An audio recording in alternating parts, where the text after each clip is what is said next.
Now this will tell us. And that's pretty conclusive. Still going. Close. I think he got it down. How strong is he?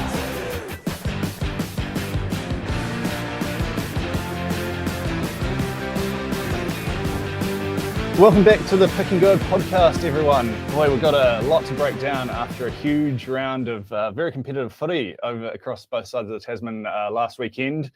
The man of the moment joining me in studio today, Richard Laddie, who absolutely flying with his tips last week. You've been a champion of the Australian teams all season, and boy, it paid off you big time last week, Richard. How are you, mate? Very good, thank you, Patrick. It's nice to finally get some sort of comeuppance from all that. I've been saying don't sleep on the Aussie sides, and they definitely, I think some of the Kiwi sides did sleep on them, and yeah, we saw a couple of upsets, and probably lucky not to have another one or two. So great to see some competitive footy, and looking forward to this week.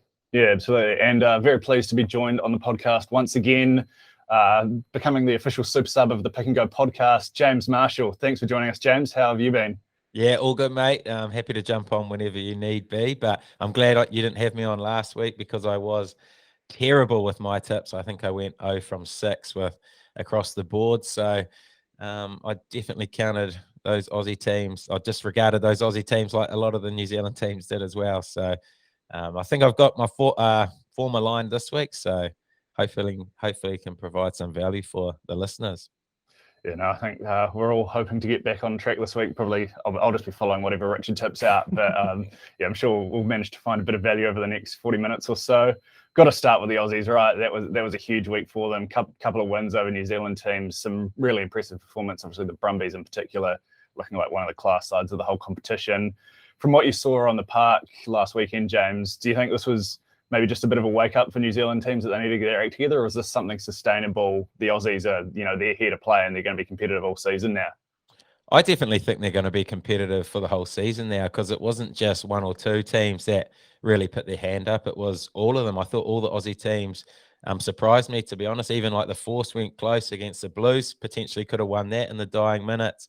No, definitely didn't see that Waratahs upset over the Crusaders. So, we all count Crusaders as probably, or Crusaders and Blues as the two best teams in the competition by a fair way. And to see some of those lower ranked Aussie sides push those teams and beat them just goes to show how close this competition is. Not from 1 to 4, how I sort of thought it between the Kiwi teams. It's sort of 1 all the way down to potentially 10.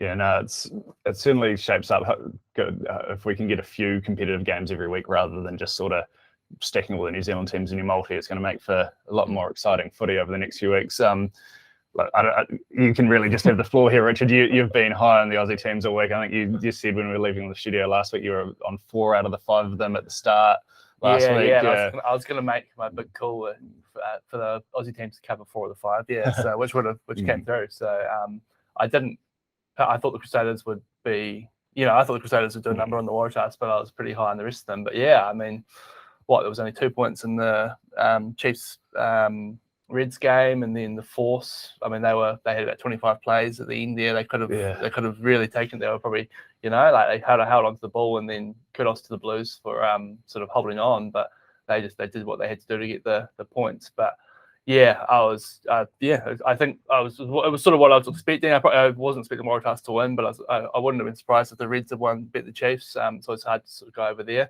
I had a wee listen to the podcast we did earlier in the season where we picked out sort of how many Aussie teams we thought would get wins. I thought I deleted that one after tipping out one win. Patrick said 2, and then me, Paul, and Fisky were all on about 3. I think Paul said about 3 to 4. So they've already got the 3, and you'd imagine there's definitely another couple to come. The So Brumbies are going to beat my number by themselves. Already have. Yeah. So the Brumbies look like a very good team, and I'm looking forward to seeing what they can do. And there's a couple of big games coming up for them. Yeah, no, absolutely. This one in particular on Saturday night, we've got circled for a big preview shortly. But we've given the Aussie sides plenty of praise. It was very impressive. But on the other side of the coin, James, was there any New Zealand sides you're looking at now going, oh, geez, you guys might be in trouble, need to sort of turn things around? Like the Crusaders, I think we're not going to, set any alarm bells off that they're allowed a loss after the sort of track record they've got stacked up, but none of the New Zealand sides really set the world on fire last week. Is there any particular concerns you've got on the side of the Tasman? Not overly, because just the way the competition format is run, coming into these knockout quarterfinals, you only have to make the top 8 to be within a chance, and then it's going to come down to those 3 games. The team I am concerned about now, from seeing those performances from the Aussie sides, is the Highlanders. I do fear that they might miss the 8 now, because they're not going to be winning all the 5 games that I thought they were in the crossover games. So especially if they lose this weekend, which is a very high possibility against the Reds, they're going to be looking in a fair bit of trouble.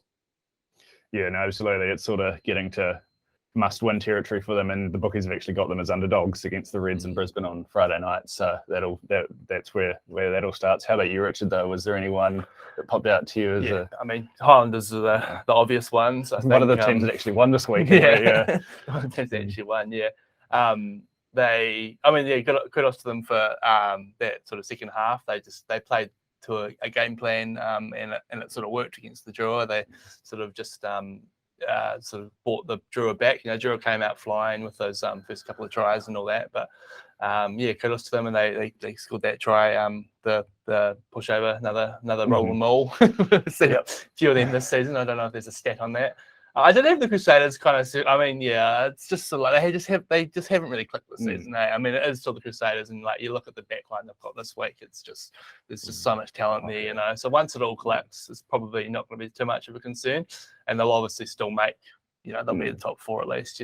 You'd imagine, but they've lost 3 games now, 2 of them at home, and a couple of pretty unconvincing wins against the likes of the Highlanders and the Canes, and then losing to the Waratahs, which I did not see, and then that first half against the Rebels as well. So they're still 275 joint favourite to win the comp, and they probably deserve to be. But I think from a betting perspective, they've been really killing me this year, because I've put them as my best bet a number of times with those big starts, and they just, the games are a lot closer than the bookies have probably suggested. So I think if you're betting against the Crusaders every week, you'd be doing all right this year. Yeah, no, they haven't been covering a lot. One probably concerning trend I think I've spotted with the Crusaders, they're getting this tendency where they go down in games, and then previous years they just knew they could be down 30 and they'd still back themselves to turn it around in the second half or whatever. It was obviously against the Blues, they got down big and couldn't quite pull off the comeback. Same against the Waratahs. I think even with 10 minutes to go, when they were down to 13 men, probably a lot of us were sitting there going, "Oh, it's fine, they've got this." Like, I certainly thought once they got their first try, now they're going to figure something out, and Will Jordan's going to ghost his way through 6 defenders. Do you think that is maybe a mentality thing, James, that where they just need to maybe adjust the way they come out of the gates, or is that maybe just something that's a bit anecdotal that they're falling behind in first halves? Yeah, it's hard to put a finger on it, to be fair, but like you, I thought the Crusaders was always still going to come over top of them, and I noticed, I think they were out to about $2 at halftime, which I thought would have probably been pretty generous from the bookies. But if they didn't get that red card and a few decisions went their way in that back end, I thought they did bloody well to get as close as they did with 13 men, had that opportunity to win the game, and just couldn't quite capitalise. But when they got down to 13 men, they were probably playing the best footy they did, because they were desperate, and might just need to see a little bit more urgency and desperation in their game a little bit earlier, like you suggest. Yeah, it could smell trouble for the teams they're coming up against in the next few weeks if they're not going to be spotted a head start by the Crusaders. You saw even that Rebels game, although they struggled to score points, that was off a loss, and they were all guns blazing the first half, just couldn't quite get that last pass to stick in a lot of instances. But I did want to ask you as well, James, because obviously the Crusaders are headed to Perth this week. We saw the Blues battle to a win over there at Friday night, midnight New Zealand time. How tough is it going over to Perth for those really late kickoffs New Zealand time, when your body clock, it's, you're usually going to bed that sort of time if you're back in New Zealand? Do you feel it as a player, like the difference, or does it just feel like a normal kickoff when you're over there? Oh, they're pretty good with that sort of stuff and getting your body adjusted as quickly as possible. So they've got a few techniques around things like that. And you've always got some pick-me-ups like caffeine and stuff to always make sure that you are ready for your game coming the right time. So it shouldn't affect them too much, but it does. I mean, the travel in itself, it's a long way to go. And Force have always sort of been that team you're expected to put away, but they're a really hard team to put away. They're a really gritty side. They make their tackles, and you really have to play well to beat them. So it's always a niggly game going over there to play them. Sure. And I was just looking at a few numbers, not that we're diving straight into the Crusaders game now, but I don't think the Force have been beaten by more than 10 points at home against a New Zealand team since we sort of reunited with the Australians towards the end of last year. So something to keep an eye on. The Crusaders are much more than 10-point favourites for that game. Unless there's anything else you guys want to touch on from week 11, should we get stuck into it? Because we've got a couple of very big games here in terms of affecting teams' quarterfinal chances. I don't think, obviously, the obvious place to start is Friday night, 9:45 in Brisbane, where the Reds are currently $1.50 favourites against the Highlanders, so you can get 2.45 in the head-to-head market. I think the line's right around that 3.5 mark, getting the penalty got 4.5 now for the Highlanders. You can get it $2. Were either of you too surprised to see the Highlanders open up as such big underdogs here? No, not myself. I think they haven't really they haven't been the best this season, safe to say. They've only won, 2 games. The Reds were pretty good last week. They pushed a good Chiefs team that were missing a few players, but they pushed them pretty hard. And if there was a few calls that sort of didn't go their way, and Quinta Paya hadn't come from nowhere and knocked the ball out of, I can't remember who it was, hands, but they were pretty much in for a try there. I think that would have really changed the momentum of the game. So yeah, I mean, I've been pretty high on the Reds all season. I did have them and the Brumbies pretty equal, but I think the Brumbies have obviously shown they're probably the best Australian team. But I think the line's about right there. And it was it 4.5? 4.5. Yeah, 4.5. Yeah. So yeah, no, I'll be happy to sort of take that. The Highlanders, they got the win in Suva, but it was hardly convincing, and they're still struggling to play a sort of 80-minute game. And I think the Reds might be able to sort of exploit that, and some of their flair might come through in this game. Yeah. Are you along the same lines there, James? Think the Reds are deserving favourites? Yeah, 100%. I mean, the way they played in the weekend and what they've been doing, they've been pretty impressive. And I'm with you. I think they're the second best side. And once they get the Australian side, so once they get the return of James O'Connor, I see them potentially being even better than the Brumbies. They're a really good outfit. They've got the Jordan Petaia returning onto the wing. He's a classy player as well. So they've just got a really good mix, and like the style that they play. And Highlanders didn't do enough in the weekend against the Drua to convince me that they're better than the Reds, but hoping to be proved wrong, because I'd love to see them get a win over there. Yeah, no, it would be good to see the Highlanders find some sort of momentum. But in terms of matchup style-wise, it was a pretty... I know there was a lot of kicking. Not all of it seemed to have a point in that Reds-Chiefs game from both sides, to be fair. The Highlanders, obviously, they've got their issues injury-wise in the forward pack, but Josh Dixon does come back from suspension this week. How do you think stylistically that Reds sort of up-tempo style of play will match up with the Highlanders? Do you think they'll be wanting to keep it sort of a bit off the cuff again this week? I think both teams are pretty flexible in how they can play. Both teams do like to kick, obviously the territory being so important, and the game today with the defense pressure teams can put on. But both sides, I think, have the backs that they can use if they want to, and if the conditions suit. So, I think both teams will be open to playing whatever style is going to get them across the line, to be fair. Yeah, no, I think we've seen that probably from the Highlanders more so than anyone. They've started to actually realise that maybe they need to switch up the style of play, that traditional Highlanders rugby where it was kick it into the 22, and we've got this monstrous forward pack who'll just demolish you until you get demoralised and have to kick it back to us. That's maybe not been as effective as it was in previous seasons. So at least it's something for Tony Brown, who is obviously under a bit of pressure. If he can show a bit of adaptation there, does stand them in pretty good stead. Other factor to consider, right, Richard, it was pretty warm day in Suva when the Highlanders were running around there. It was only a 6-day turnaround. It was 30 degrees and 85% humidity. The Reds, Brad Thorne sort of pre-season trainings and everything are pretty notorious at this stage. He loves to get plenty of miles into the legs of those forward packs. So I don't think we'll see the Reds fading. Do you think the Highlanders can keep pace for them for 80? Could you see maybe that sort of 60-20 effect where in the last 20 and that's been a real problem, that 60-20 for the Highlanders this season. You think about some of those games, the games against Crusaders, they sort of played very well, and then the Crusaders have just sort of run away with it in the end. I think similar against the Hurricanes, they're just struggling to sort of string a 80-minute performance together.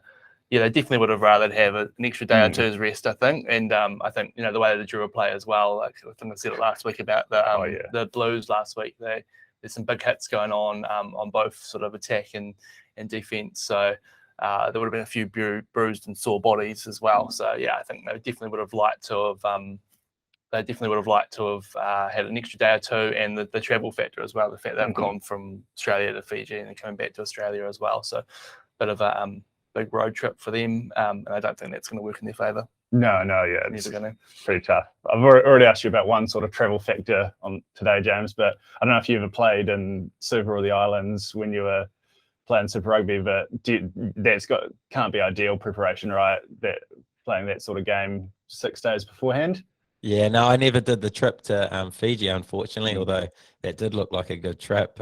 Geez, that crowd was impressive, and that was awesome to see for Super Rugby in itself. It was such a cool occasion for the competition. But yeah, it will be relatively difficult, 6-day turnaround with the travel factor as well. They won't get a lot of training time on the field this weekend, so a lot of it's going to be done in the classroom and trying to recover and get their bodies right for the game. But you sort of spoke about that 60-20, and I feel like that a lot of that comes down to the Highlanders bench. I just don't feel like they've got quite the depth that the other New Zealand teams do. So when they bring on their bench, you're not getting the impact that the Blues, Crusaders, and the Hurricanes are getting.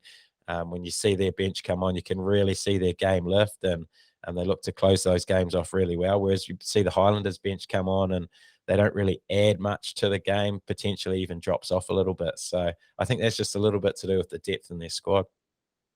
Yeah, no, certainly. I think that's fair. That just comparing it to the amazing depth that Crusaders, Blues, and even Chiefs, to be fair, have at the moment. So it's something to consider. I think we're all pretty much on the same page here, though. No one's really arguing with the bookies, inserting the Reds as slight favourites for that one. No, not from what we've seen this season. I mean, the Highlanders. I mean, yeah, as James said, I'd love to see the Highlanders get up. It'd be great for them and great morale booster. And I think they're sitting 10th on the table now with only 2 wins, and they've got the Force and the Rebels ahead of them. So this game against the Reds away, they've got a couple of games at home coming up as well against the Force and the Waratahs, which they'll be sort of circling, and then they're back to Australia for the Rebels game. So yeah, that Waratahs game is looking a bit more interesting now, and even that Force game, like the Force of obviously they'd be happy not to have to go over to Perth. It seems like that's a hard trip to do, and then the Rebels away to finish off, which is probably the best scenario for them, you'd imagine. Yeah, I think so, yeah. But yeah, I think they're going to have to win at least one game on the road by the sounds of things. That 8 spot's certainly much more a question than it was a few weeks ago when they were $1.15 or whatever it was to make the quarterfinals. We said it was too short. Yeah, it very much was. Yeah, no. If only there was a price to not make the quarters there. Yeah, be a lovely opportunity to lay off now, but. That's enough about the Highlanders for this week. I don't feel like we've been sticking the boot into them every week on the podcast for the last few. So my boss is a noted Highlanders fan, so I better give him a bit of a break now, and we'll move on to the game of the round. I think there's no arguments here. Chiefs Brumbies, 7:00 Saturday night in Hamilton. This was a game where I was a little bit surprised to see the golf in the odds. Obviously, the Chiefs are still a quality outfit and did manage to get the win last week, getting a few reinforcements back this week, but I mean, boy, the Brumbies have been impressive the last few weeks, right? Like I was going to sort of leave it a little bit right at the run sheet, but might as well talk about it now. Just how good are the Brumbies, James? Do you think, are they a legitimate title contender? Yeah, I think they're not far off. Like, I definitely see them in that final frame now. What they've done those last couple of weeks has been really impressive, and the best thing about their game in the weekend, I thought the Canes actually attacked really well. Some of their attacking shape was some of the best attacking shape that I've seen this year from them. But the way the Brumbies withstood that and then managed to capitalise off some of the 1 or 2 missed opportunities the Hurricanes had where balls went to ground. That chance where Valentini kicked it through, chased it down, scored a try. Yeah. I just felt like they're in control of that game, and they've got Nick Wright, who runs a really good cutter at 9. Smart football. I just think they're a really complete package, and there's not many weaknesses to their game, to be fair. I think the really impressive thing for me about the Brumbies is it seems like nothing rattles them. They know what style of footy they want to play, and they back themselves to play it better than whatever style of footy you're playing. So even in games against those bigger teams like the Crusaders and the Blues, they're going to I think they're right. And they've got the Crusaders at home next week, which probably that's going to, the way things are going, that shapes to be a huge contest. And they nearly won that game last year. Christchurch, yeah. So I think they'll be certainly competitive, just their style of footy. So have you got anything out? You've been pretty high on them all season. Are you sort of predicting a Blues Brumbies final or anything like that? They're definitely top four, yeah. And I think we'll learn a lot in the next few weeks. When they play against the likes of the Brumbies, the Crusaders, and Chiefs this week, and the Blues as well, just to see how good they are. But yeah, from what we've seen the last 2 weeks, they look like the real deal. They've got a great forward pack who control the game, but they've got some great backs as well. And Tom Banks is back, I see. So him and Tom Wright, the fullback, the right wing, they have a great combination, and a lot of the CEOs playing well and kicking well. And Nick Wright really runs the ship well. And there's some of those forwards were super impressive in that Hurricanes How good's game. Valentine? Yeah, Valentine's awesome, man. And they're 7 as well. Brown or Samu? Jerome Brown. That's it. Yeah, he was great. He's been great last couple of weeks as well. So and Samu too. Yeah. So no, I like what I see from them, and I think this game's gonna be cracking. Yeah, I was very surprised to see 7.5. I think Chiefs is be favourites. Obviously, they're a great team playing in Hamilton. Apart from when they play against the Blues and lose by 25 points or whatever it was, but they've got a great record at home, so they should have been favourites. But I would have probably hit it more, probably 3.5, 4.5. Were you a bit surprised to see the $3 plus price for the Brumbies as well, James?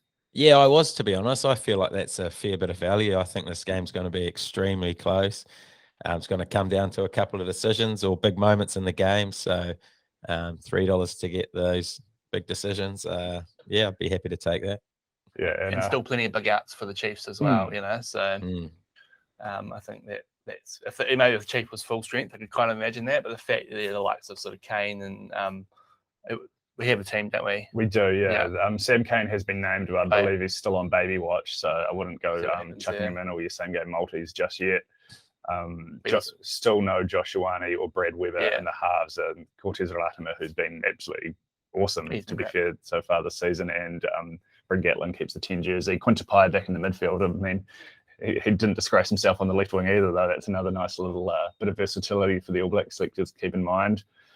I think the big thing is the forward packs, though, right? This is like, I don't know, maybe the 2 best forward packs in the competition if everyone's healthy. Obviously, the Chiefs are still missing a couple of big names, but do you give either forward pack a bit of an edge, James, or just sort of excited to see how these two teams square off up front? It's going to be a lot of fun to watch. Yeah, it is. Like hard to know, to be honest, without them coming up against each other. But we will know a lot more after the game, obviously. So, like you say, it is 2 of the best forward packs that it looks like that haven't come up against each other yet. So, looking forward to see who comes out on top.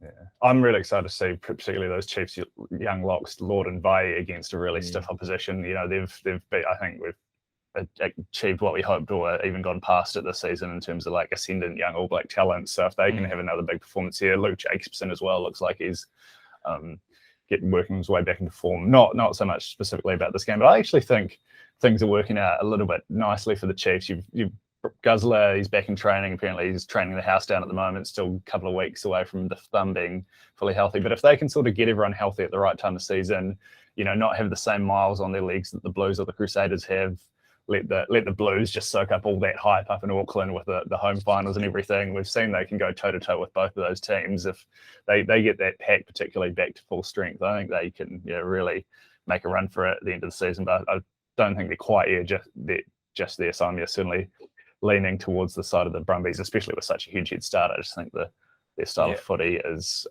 very conducive to playing close games, to not getting blown out. They obviously lost big in Hamilton last season, but won there by 14 2 years ago. And that was when the Chiefs were absolutely flying as well, with the Cruden team and everything like that. So something to watch. Yeah, I just did a stat that with that point start 7.5, they would have covered 5 of the last 7 games in Hamilton. Yeah, so I think that the Brumbies is, it's definitely the way I'm going with my play for that game.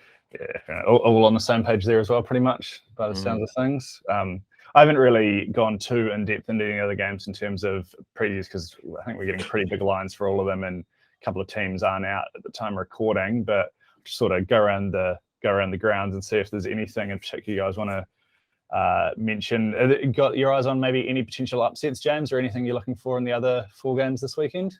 I think of the ones we haven't talked about yet, I think the Moana are a sneaky sniff back at home. Waratahs were really good. They'll be feeling very confident after their win against the Crusaders. Often you can be a little bit, you can take the foot off the gas a little bit, I guess, when you're coming up against a Moana side who will be physical. And I thought they were pretty good against the Rebels last week. They play their style, and if things go their way, I think they're around $3 as well. So not the worst sniff back at Mount Smart. No, I think that's maybe a few too many Tui's dries on the plane over for the Waratahs celebrating the win last. It could be a bit of a letdown there. Minor, hopefully get a good crowd at Mount Smart for that as well. That's the first time they've been back at Mount Smart for a while. With full crowd. I think it'll be the first time with full crowd as well, so it'll be great. And they'll be pretty disappointed at how that game last weekend is. They're not the only one. You just got to feel for them, a few things have gone their way, and on the Clutchy,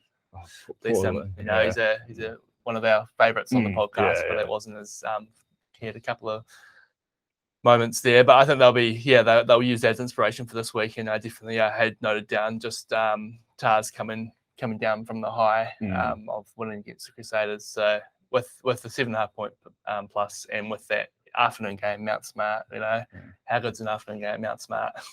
Looking forward to seeing it. So hopefully they get a big crowd in, and I also circled the Cairns Drua. I think that'll be an interesting game, Another kind of quite big line. Sorry, I had it written down here somewhere. 15.5. If the Drua turn up and do what we know they can do, I think there's been a couple of pretty entertaining games at the Cape Town, afternoon games at the Cape Town this year. And Cairns went down by 3 to the Crusaders and 1 to the Chiefs. So I think we're in for another exciting game. And the Hurricanes would feel a bit bashed around a bit. So I think 1-12 at 380 might be a good play there. Hurricanes 1-12. I think it'll be closer than the book suggests. A couple of exciting names lurking on the Hurricanes bench as well, and Dane Coles and Owen Franks might be getting a little bit of experience back into the forward pack, it seems like. I think Owen Franks is bracketed in his spot, but got to be good signs for the Hurricanes there. Although, as well, the dream is still alive. I believe it's another new backline. We're still on track for the Hurricanes to put out a different backline every week or season. That was something else I wanted to ask you, James.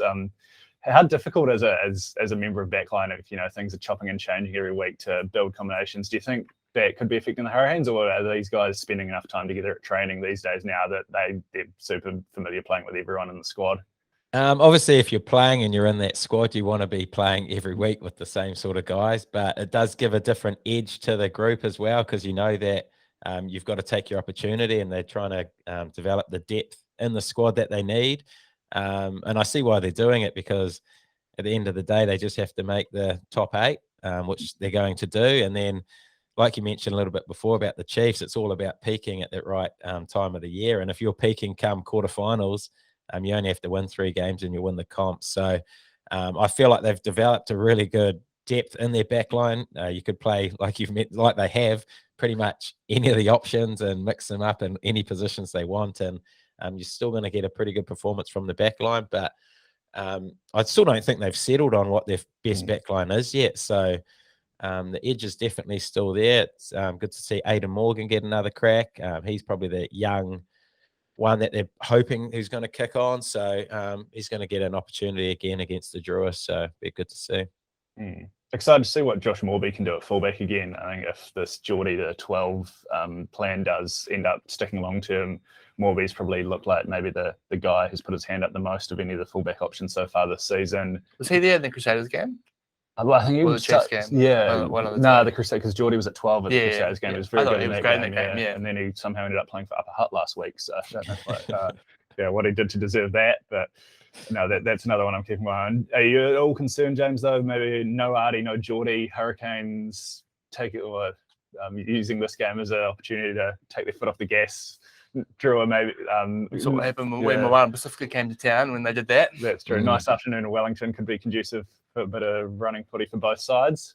I know it's not optional. I mean, it's the All Black rest week for them. So it's a part of this competition that I guess it's quite easy to forget about, but these coaches have to rest their All Blacks throughout the competition a certain amount of times. And I guess that's why we're seeing some of these New Zealand teams. We saw it with the Crusaders last week when Richie Mwanga's rested with Ethan Blackadder couple of massive outs for their side. They're a big part of their team, and you see them get tipped up against the Waratahs. So as a punter, it's definitely something to keep an eye on, who's rested and how important they are to their team. And like you mentioned, there's probably no more important two players than Artie and Geordie to the Hurricanes. So you could be onto something there, especially around that 1 to 12 value. Yeah, no, it does seem like the sort of game you can see the Drua maybe getting down and then scoring a couple of late tries that they have done in games this season, and taking it from a 24-point game to a 12-point game in the last 10 minutes, and 13+ punters everywhere have got their heads in their hands. So yeah, don't sleep on that one, that's for sure. One team though that haven't really rested many players this week, the Blues gave a lot of guys the week off last week over in Perth. Bowden has been given his All Black rest week this week, but Stephen Perifet, a very able backup, and the rest of that team is looking about as close to first choice as possible, I think. I think it could be a long night for the Rebels at Eden Park. We'll get to it in my value bet of the round, but I've already tipped them to lose 51+ once since the Trans-Tasman games. And I checked the weather. It's going to be sunny in Auckland on Friday evening. Do you think maybe we see the Blues kick back into gear here, James? Jeez, I don't know about 51+, but $8 though, that's a price. I do think they'll win 13+, but I can't see the cricket score that you're predicting. I thought the Rebels they were relatively impressive last weekend, the week before. So, but like you say, that Blues side is a very stacked side, even without Bodie. And I had Mark Taleo on my podcast this week, and he's mentioned that they're not taking any Aussie teams lightly anymore. I mean, they just can't. They can't afford to. So it was interesting hearing that change of mindset that the Kiwi teams all had from the last weekend's round. Yeah, and they do have that carrot with being the top seed. They want to lock up the home final. So, well, some of those other teams, it's like if you finish second versus fourth, it's not the end of the world. Where the Blues, they want to be at Eden Park, quarters, semis, and finals. So, where you backed the Rebels at the start last week, one of the only Aussie teams that didn't cover. Yeah, I know. Pretty disappointed about that one. It looks good, when they got that penalty, but then they back and saw the high hit. It was very clearly high. I don't know how they didn't see it at the start. I'm really, really torn on this one. I just think that I think the Blues will win and win comfortably. But what is it, 24.5? Yeah, is it? Yeah. I think I'll be just sliding with the plus on this one because I think they're not a great team, but they're probably good enough to hold them off. I mean, there's a very good Blues backline, so that's probably the worrying thing. But the last few weeks, they just haven't quite been firing. They've had a few close games, got the points, but and I mean they'll be happy to be back at Eden Park. But I'm gonna side with probably gonna side with the plus. But I'm still wait till we make the calls because I think it's a hard one. But I don't think it'll be 51+. Okay, well look, I'm just saying it's $8. Yeah, I know. I mean it's a value play for a reason. There were worse $8 shots to back out there. That's all I'll say. Yeah. I did want to give a shout out as well to your boy Tevita Nawai, James, who I think he's still breaking tackles going through Melbourne Airport on Sunday morning. The way he was rampaging around against the Rebels there. And I think we don't think the Waterlad power play is alive at the time of recording, but you're expecting a pretty big sell-off from your Tasman backs this weekend. Yeah, I think there's so many of them rounds. I think there's so many fins going up at the moment. So I think Saturday's going to be no different. I'm expecting a fair few tries from the Tasman Marco lads. And like you say, Jim Tavitava Nawai, I tipped them out as real roughie, as top try scorer in the comp at the start of the year. Unfortunately, his visa let him down up until about round 8. But he's out there now, and he is just, he is a beast. He's just an absolute pocket rocket. Breaks tackles. He's so hard. If you touch him, he literally feels like concrete. Anyone who tackles him, you always see them roll their shoulder like, holy heck, what was that I just hit? He's an absolute beast, and it's awesome to see him out there on the big stage doing his thing. Have you had to hold the tackle pads from many times in training and been on the receiving end yourself? I'm too smart for that. I passed that on ASAP. Can't argue with that. But just what I was alluding to there, I think the plan is to get a Tasman Marco player to score a try in all 3 games on Saturday power play up. And if you can get the first 2 across the line, you're going to be feeling pretty good when we roll into Perth at 9:45 with Will Jordan and Lester Fainganuku, just to name a couple lining up for the Crusaders there, right? Yeah. Mate, they're everywhere on that squad. So, once you get to that Saturday, that last game of the day, you should be pretty safe, I think. David Havili as well, captaining the Crusaders. He'll be well and truly fired up for that one. How are we feeling about this game? Obviously, we touched on the Force. We've got a pretty good record at home against New Zealand sides. Haven't lost by more than 10 since the start of Super Rugby Trans-Tasman last year. Have lost a couple of games to Australian teams by bigger margins. But Crusaders haven't played over there for about 7 or 8 years. But their last 2 games was a 1-point win and a 2-point loss, something like that. So not the best travellers, but I think got to be expecting a bit of a bounce back after last Saturday, right? Yeah, like that Blues game, I'm just really torn on this one, but I think that they have to put on a clinic, and they'll be fizzed up. You see that back line, they've named their best back line. Richie Mwanga's back. He's just that team's just so different when he plays and when he doesn't play. They're flying a nickel on the wing, and Will Jordan at the back, Inor and Havili in the midfield. I think that we'll see a few points, and maybe that'll be a game that I take some alternative point starts with the Crusaders on some big minuses, because I can see. I know the Force never easy playing there, but I just think the Crusaders they'll be up for this. They'll be disappointed at the last couple of weeks' performances and want to really get the fans back on side. What are you expecting the same, James? Yeah, what is the margin on that one? I think it's right in that sort of high teens, maybe early 20s. 18.5. Yeah. That makes it tough, eh? I do think the Crusaders. You look at the teams on paper, and there's not many of those Force guys you'd take if you were picking a squad between them. The Crusaders do have a much better side than them, but travel factor, home ground advantage, Force are gritty. They do make their tackles, so. I'd probably leave that one, but if I had to go one, I'd go Crusaders. I would go the overs.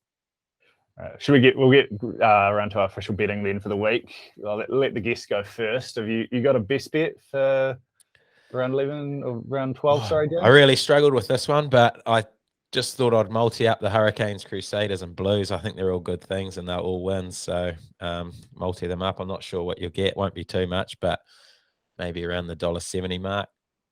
Yeah, no, that's always a good way to go about it. How about now that this is the time to turn the volume up and get the ears peaked, listeners? What's your best bet this week, Richard? I'm in an hour in between the Reds and the Brumbies, but I'll go Reds -4.5. I think it was $1.75 when I checked yesterday. I just think that in Queensland they'll be far too good for the poor Highlanders. I'm going with the Brumbies 7.5. I think the Chiefs are very capable of winning that, but I don't think the Brumbies are going to be blown out. The Chiefs probably, given the state of their pack, they're not going to be happy to just get the 4 points and go on. They will want to put up a performance, but against this Brumbies team, the win's got to be the first thing. So I think Brumbies very capable of keeping that within the 7. I've already tipped my value bet out. It's Blues 51 plus at $8. So get your weekend started the right way. Do you have a bit of value that popped out to you, James? Oh, I was thinking that Brumbies 1-12. I feel like that game's going to be close, and wouldn't surprise me to see the Brumbies come out on top there. I think we all agreed in the preview, but it is going to be a super close game, and the value around that is pretty juicy. So, and what's your value, Richard? Crusaders winning team and margin 10-point market 21-30, $4.60. As I said, I can see Crusaders putting a few points on. I'm in an area between the 21-30 and the 31-40. I know the 11-20s are a favourite of yours, but I like that at $4.60.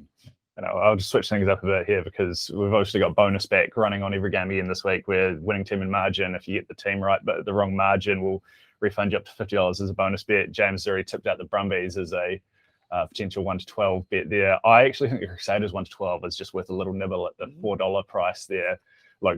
It's the Crusaders against the Force. You're not going to be shocked if they win it by 30, but just given the Force record at home, you feel pretty good about at least getting a bonus bet back, and that $4 seems like a nice price to me. Crusaders have been a terrible betting team, I think that's actually not a bad shout. We should start awarding a bonus point if teams cover the start, I reckon, just to keep things interesting betting wise. The other one for that bonus bet one is the Hurricanes as well. I think we touched on it before, but Hurricanes 1-12, fair bit of value around that, and like that Crusaders game, you're not going to be surprised if the Hurricanes do end up winning by a bigger margin, but I feel like there's a bit of value there if Drua can keep it within it.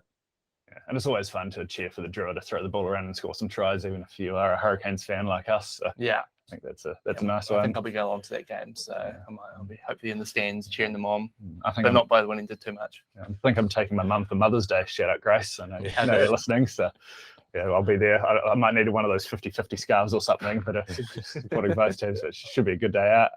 Were there any other bonus bet bets that jumped out to you, Richard? Yeah, Hurricanes 1 to 12 was mine, $3.80. Cool. And I'm taking the Brumbies as my upset alert. $3.10 looks a very nice price there for a team that's pretty airborne at the moment. Who's your favourite underdog? Yeah, sign me up. I think Brumbies great bet. I'm really looking forward to that game. I think that they'll push it, and yeah, I think if the Chiefs do win, I don't think it'll be by more than 13. So probably not another bad bonus bet game. If you're going to take the Chiefs, go 1 to 12. Yeah, sure. And are you completing the trifecta with the Brumbies, James, or putting someone else on upset alert? Or Moana. I've already gone the Brumbies in my value, but upset alert, Moana back at Mount Smart. Sold out, I've heard, maybe. Everyone will be behind the Moana. And we know how much energy that side gets from the crowd, or that once they start chahooing and stuff, they do get a lot of energy and they enjoy big hits. And I think the Waratahs might play into their hands a little bit. So I'm looking forward to that one. I think that one's going to be a good one.